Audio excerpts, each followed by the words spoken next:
back to Hanratty'S Huddle with your host, Terry Hanratty, former Pittsburgh Steeler quarterback, former Notre Dame All-American, and I'm Dave Toromio, and we are here talking, we generally talk football, but we like to delve into other things, and Terry's been traveling the world. He was to Paris, talked about that last week, and you went back to your hometown last week. I did. I was supposed to actually go in for the Trump speech. Okay, right. You know, my buddy Mike Kelly's a congressman, and he invited me in for it. But I was going back. I'd already committed to go last weekend for the Steelers have a big golf outing. So I said, listen, I can't come in for 2 weekends in a row. So right. So I skipped the attempted assassination on former President Trump, and went for the Steeler golf outing. Okay. And I went in Sunday. The golf outing was on Monday. So I went into Butler, Pennsylvania, my hometown. And my friend Mike Kelly and I, who's a congressman there, we've been friends from grade school. And so we toured the scene of the scene of the crime, the fireman who died in that horrible day. And we didn't get to see a lot of it. Even though I was with him, because it was roped off for still a crime scene. Gotcha. And we saw enough where we could park our car at different areas and just look through bushes and trees and houses and all that. But one thing I really saw clearly was the roof that the shooter was on. Okay. Where our former director of the Secret Service said was too steep for her agents to climb on. And believe me, that roof, I told my buddy, I said, listen, if they get a foot of snow here, they better shovel it off, because it's going to collapse the roof. It's that flat. Yeah. And I said, I would even venture I could go up there and fall asleep on that roof with no fear of rolling off. Wow. It was that flat. I mean, it was ridiculous. And I saw the angle where the roof was to the podium. Yeah. And, I was in the military, National Guard way back when. Yep. And I shot M16, and I was very good at it, and I got all kind of whatever. Yep. And I didn't have much training. Yeah. Basic training. And I could have made that shot easily. Interesting. That's that close. Yeah. And for this to happen, it's, I'm not going to point fingers because I don't have all the information, but I'll tell you, it really stinks. Because there's something there, because there was so much, these people were, the people of Butler, who are wonderful, and they love Trump, and they, wonderful hard-working people. I love my hometown. Yeah. And they were saying that he's up on the roof with a gun. What more do you need? And you even had a local policeman was climbing up on the roof with his hand, just, looking over the top. And the guy pointed the gun at him, and he couldn't reach for his gun. Obviously, he's hanging on by one hand. So he fell to the ground, and he wired it in and said, hey, listen, there's a shooter on the roof. Yeah. How they couldn't hold at a minimum, because these things never go off on schedule. Right. So you could have put President Trump in the hut behind there for a half hour if you had to. Yeah. So just so you could find out what's really going on. Boy. And I think they're pushing it hard to get more facts and whatnot. And it was a very sad day for the world. And but hopefully we'll get some answers here. I hope so. It's a very sad and despicable time in our country, really, with a lot of things that are happening. So this is not a political show. We don't want to really go too far into that, but we just you gotta if it's okay to say it, because some people will be offended by this comment. Pray for our country. I mean, pray for our country, because we are in dire straits here. And all right. So you went back to Butler. You've been to Paris. From Paris to Butler, Pennsylvania. Come on now. What more can you do? So you mentioned watching the DeChambeau thing. Tell me about that, because I didn't see that. I was sort of, someone sent it to me, and I watched it on my iPhone. Was it fun? And I heard something about it. Bryson DeChambeau has these charity golf outs where he goes head on head, and they play at the women's tee. Yep. And they try to, they score birdies and eagles for money for charity. Okay. And they used President Trump. Okay. And I watched the whole thing on an iPhone. It was a total of an hour because I cut out all the going down the fairway and all this stuff, and they just went from tee to green. Yep. And there's not. I was really surprised. I didn't think President Trump was that good a golfer. No, he's good. I thought he played a lot. I thought he was very good golfer. Yep. But he's legitimately a single digit handicap. Yeah. And the way he hit the ball off the tee, long and straight every hole. Yeah. I mean, I play golf. Mm-hmm. And I can hit some nice shots right down the middle, far. Right. But then there's some wild ones off to the right, off to the left, and all that stuff. And you say, oh, what? But he legitimately, then he chipped on and putted in for a legitimate his own birdie a couple times. Yeah, I think. And so it was an interesting thing to watch. And well, golf has been a big part of his life. He owns the golf courses. I think he's probably played every day for the last for quite a while. So especially when he left the office. So that's interesting. So, hey, listen, we're training camps are open, my friend. Training camps are open. I think there's some injuries already. Already, yeah. And Russell Wilson stayed today with a calf soreness. So that happens, and you have the Rams Kendrick who might be out with a torn ACL, and it's so sad for me for any team. I mean, the first few days to lose a player. To an injury like that. It is. I liken muscles to a tire on a car. Yeah. There's only certain tires go longer than others. Yeah. And some wear better than others. It's like the Achilles. But sometimes, the Achilles, the ACLs, I've had an ACL. Luckily, knock wood, I've never had an Achilles problem. Yeah. But these things, in a contact sport, and people try to ease into things, and they're training in the off season. Then all of a sudden they get to camp and they want to show everybody how fast they are. And they go real quick and boom, there goes that. Yeah. Whatever that muscle's going to go. Well, their adrenaline, they're excited to be there, and like you say, maybe they want to show somebody, what their skill sets are, and obviously there's a lot of competition in these camps, so. Very interesting. And listen, next Thursday, a week from today, August 1st, we'll have an actual game. We'll have the Hall of Fame close game. To being a game. Okay, I get it. No, the NFL will suit up and they will go to Ohio and play in the players who are on the roster for we may not see the stars. We may not see all the top players, or may not see any of them. But that's where I think they really go wrong. Yeah, the NFL now. Because when I played, we had 6 preseason games, too long. Yep. 4 is good. Right. But we also played with the first team played the first half. Yeah. 3 quarters. Yeah. Let the second team or the guys trying to make the team play the fourth quarter. Or maybe a whole half. Yeah. But it got bigger and bigger. Now these kids are in there for a series. Yeah. And they're not getting the real... Not getting the reps. Pressure, not so much the reps. Yeah. It's when you're going to get hit, you exert a muscle. Yeah. And that's when, things start to pop. Yeah. Okay. And if you don't make that exertion over and over and over again. Yeah. And you just all of a sudden get into the first game of the season. Yeah. Like Aaron Rodgers. And you get chased out of the pocket and you try to go for that burst. Yeah. Something's going to happen. Yeah. Very interesting. And the injury, these kids never get hit until their first game in the season. Yeah. The quarterbacks never get hit. Running backs, everybody else is getting hit. Yeah. But the quarterbacks never get hit until the first game of the season. And that's a shock to the system. Yep. So that first game will be the Houston Texans and the Chicago Bears in Canton, Ohio on August 1st. Now, obviously, I don't know how much we're going to see of their new quarterback. The Bears, probably like you're saying, not much, but... he should play. Being a rookie, and being Cameron Williams, brand spanking new, he should play a lot. Yeah, I would think. You protect him. Yeah, he's got his contract now, and interestingly, August 1st we will have football from August through next February 25th. Yeah, there will be games every week, or multiple weeks. It's like 7 months. So for the next 7 months, starting next week, we're going to have...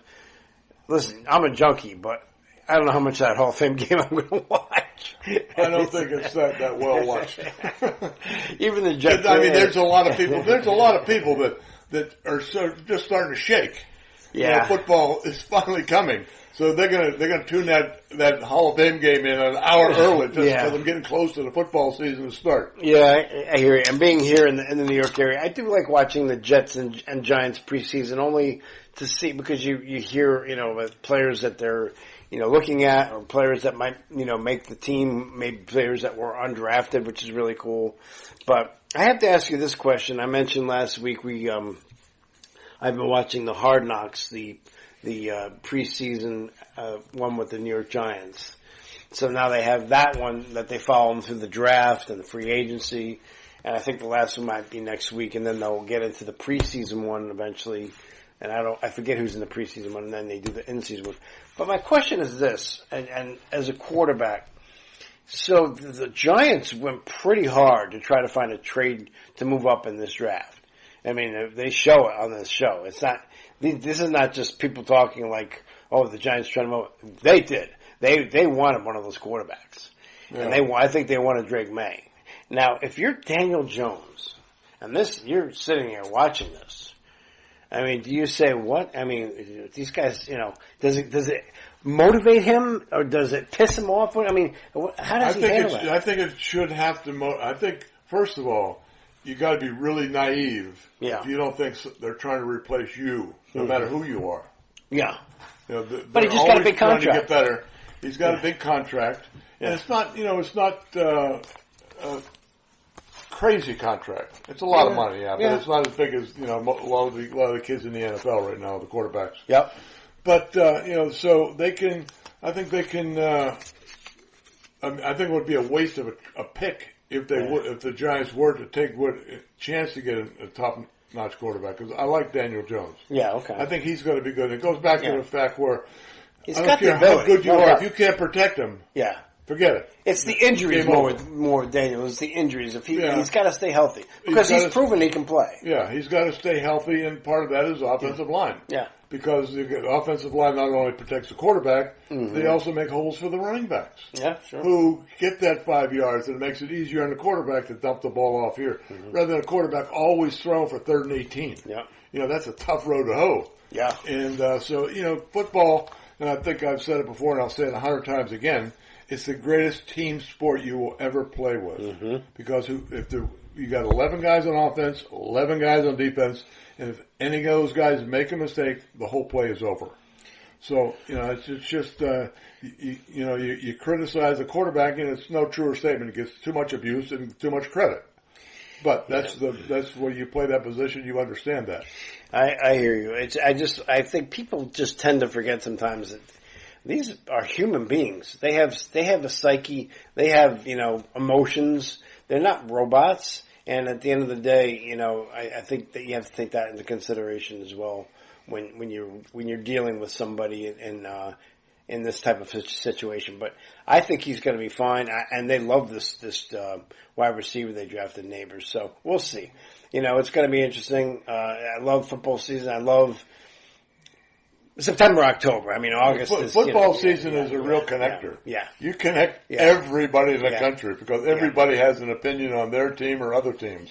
So it's really good. It's crazy, the way things are bet and the way things are, on this online betting and all this crazy stuff and these fantasy teams, and you go, whoa.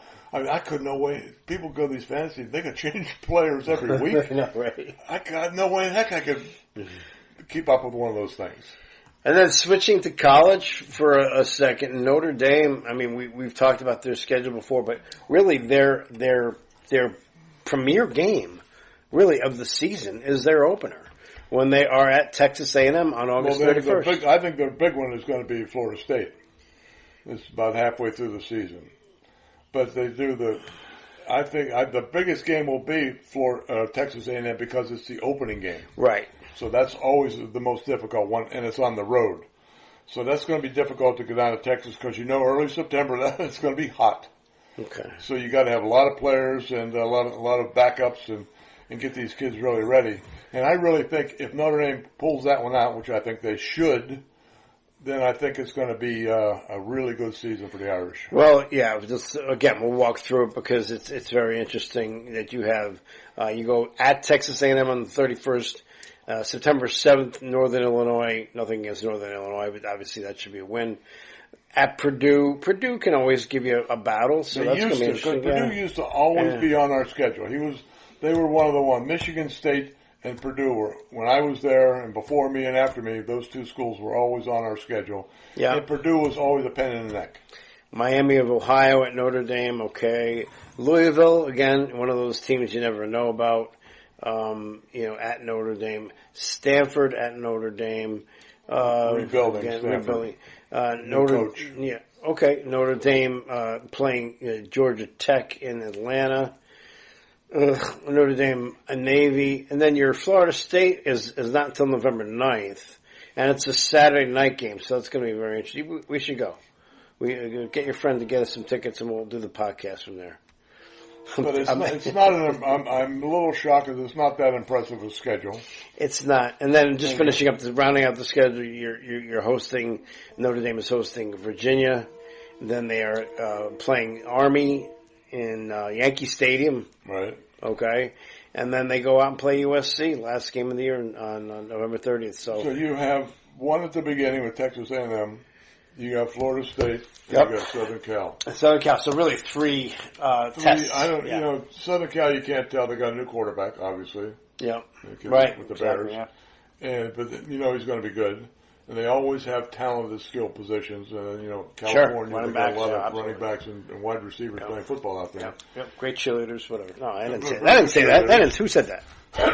And I think Florida State's the one that I look at and go, That's going to be because that's going to be a primetime game. They're good. They're back. I mean, they had a few down years there, a while back, but now they're back for good. Yeah, no, they had a good year, coming off a good year, and the Jets drafted their quarterback who's coming off a major leg injury. But no, that's good. I'm excited about football coming back. Obviously, it's a great time of year. Camps can be a drain. Sometimes we go out and watch the Giants or the Jets. But those are long days, and you just hope that everybody stays healthy. But it's impossible. Somebody's going to get hurt. It's just the way it is. Well, I can remember when Bill Cowher was coaching the Steelers. Yep. I took my son Connor. Up to St. Vincent's College, Latrobe, Pennsylvania. To watch a practice. Yep. He won after about an hour. He wanted to leave. He was about 12 years old. Yep. Because there was no contact. Nothing going on. Cowher would have popsicle breaks where the guys would sit under the shaded tree eating popsicles. And they were doing their warm-ups. They were sort of half stretching here, stretching there. And I'm going, there was no hitting whatsoever. And you go, whoa, what's this all about? It's a different world. Times have changed because when I was there, these guys, no quarterback hitting, but these guys would go live every day, twice a day. Yeah. It's St. Vincent's, and it was contact you never went out in shorts. Yeah. No matter how hot, and we hit every day.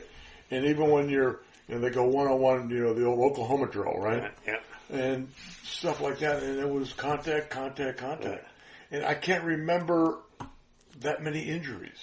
Yeah. Well, all right. And plus, back in the day, you didn't have the personal trainers, you didn't have the off-season PAs. You had to have a job in the off-season to support your family. Yeah. And so when you went to training camp, a lot of guys went to get in shape. Yeah, exactly. And, it was right out of the box. You were just putting that, buckling up that chin strap. Yeah. Putting head to head. There you go. Well, we'll finish up with this because when you mention a town like Latrobe, Pennsylvania, where my Mac One goes. name. One name. Great Arnold. Did you ever meet him? Oh, yeah. Okay. Yeah, we met. First time I met him was in training camp. And, nights you have a little time to yourself after meetings and whatnot. And we went down to the driving range. A bunch of guys going to hit balls, right? Yeah. And Arnie happened to drop by. Yeah. So we got to meet him there. And just lovely. What used to kill you was, Pennsylvania's all mountains and hills, right? Yeah. So you at St. Vincent's, the practice field is on this level. Right. And there's a big valley in there. Gotcha. And you look across, which is probably 3 or 4 miles. Oh, I see. And there's the Latrobe Airport. I got you. It would be, just dying to practice with all the 90-degree heat, 90-degree humidity. And you see this jet coming in. Yeah. And you know it's Arnie, right? He's coming in his air-conditioned jet. I said, why aren't we playing golf for a living rather than doing this stuff? I read a book a couple summers ago about Arnie. I have it here somewhere. It was excellent. He was a class act through and through. Great a true gentleman. Yes. Just revered in Latrobe as he should be, revered in the golf world. So, he signed autograph like crazy. It was a great joke when he came off the course, the tournament. Yep. Came in the locker room, all his buddies were there, all the other players were there, and someone made a joke and said, "Arnie, there's one guy outside that you didn't sign an autograph for." And Arnie said, "Okay, I'll be right back." And the guy, "No, I'm kidding.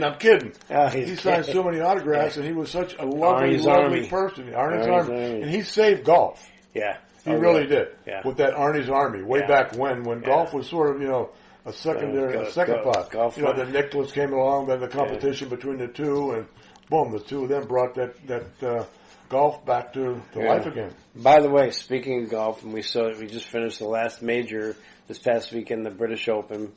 Did you know that this is the first time since I think either 82 or 70, I think 82, I think, that an American won each major?